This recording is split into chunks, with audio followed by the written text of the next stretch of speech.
एक समय की बात है। किसी राज्य के एक नगर में एक साहूकार के 3 बेटे एवं 3 बहुएं रहती थी। साहूकार की सबसे छोटी बहू बहुत ही संस्कारी एवं सुशील थी। साथ ही वह भगवान श्री कृष्ण की अनन्य भक्त थी और खूब पूजा पाठ किया करती थी। सावन के महीने में साहूकार की दोनों बहुएं रक्षाबंधन के त्योहार पर अपने अपने पीहर जाने की तैयारी करने लगी और रात में जल्दी सो गई और सुबह जल्दी उठकर घर का सारा काम काज करने लगी। तो सबसे छोटी बहू ने पूछा, क्या बात है दीदी, आज इतनी जल्दी जल्दी काम क्यों कर रही हैं? तो उसकी जेठानियाँ बोली, कल रक्षाबंधन का त्योहार है।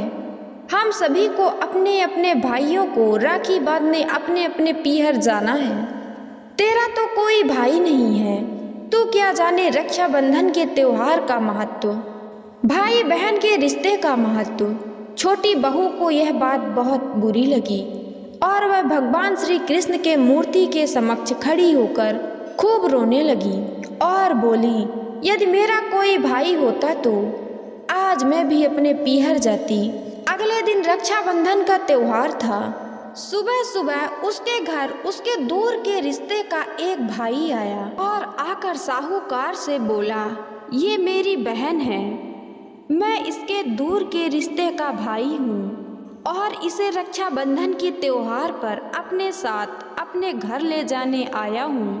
तब साहूकार का बेटा बोला, लेकिन इसका तो कोई भाई नहीं है, तुम कौन हो? उसके समझाने पर साहूकार और उसका बेटा मान गए और छोटी बहू को उसके साथ भेजने को तैयार हो गए।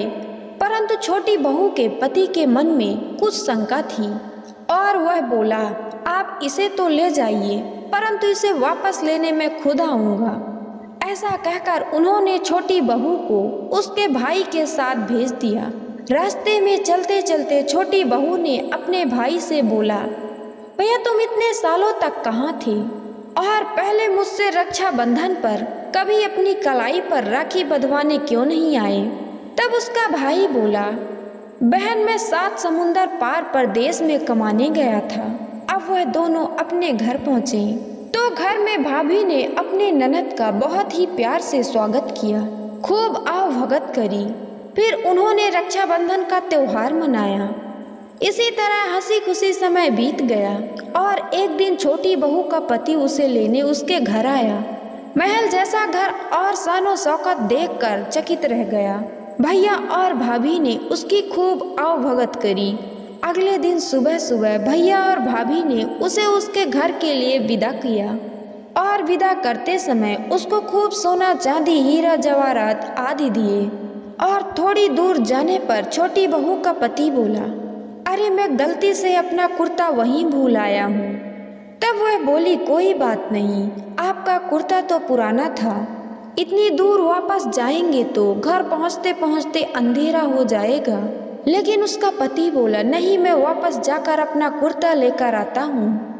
ऐसा कहकर वो दोनों उसके भाई के घर के लिए वापस चल दिए।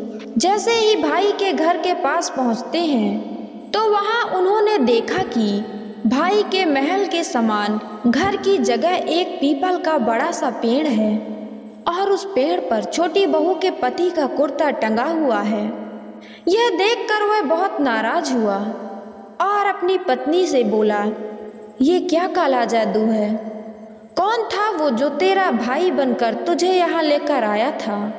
मुझे तो शुरू से ही शंका थी, इसीलिए मैं तुझे लेने आया था, बता कौन था वो? ऐसा कहकर वह छोटी बहू को मारने लगा। इतने में तेज प्रकाश के साथ भगवान श्री कृष्ण स्वयं वहां पर प्रकट हुए और बोले, मत मारो इसे, ये मेरी बहन है। हर साल रक्षाबंधन के त्योहार पर ये मुझे राखी बांधती आई है और अब मैंने इसका भाई होने का फर्ज निभाया है, इसे मैंने अपनी बहन माना है। छोटी बहू और उसका पति हाथ जोड़कर श्री कृष्ण के चरणों में गिर गए। तो मित्रों, आपको यह कहानी कैसी लगी कमेंट बॉक्स में हमें ज़रूर बताएं। जय श्री कृष्ण, राधे राधे।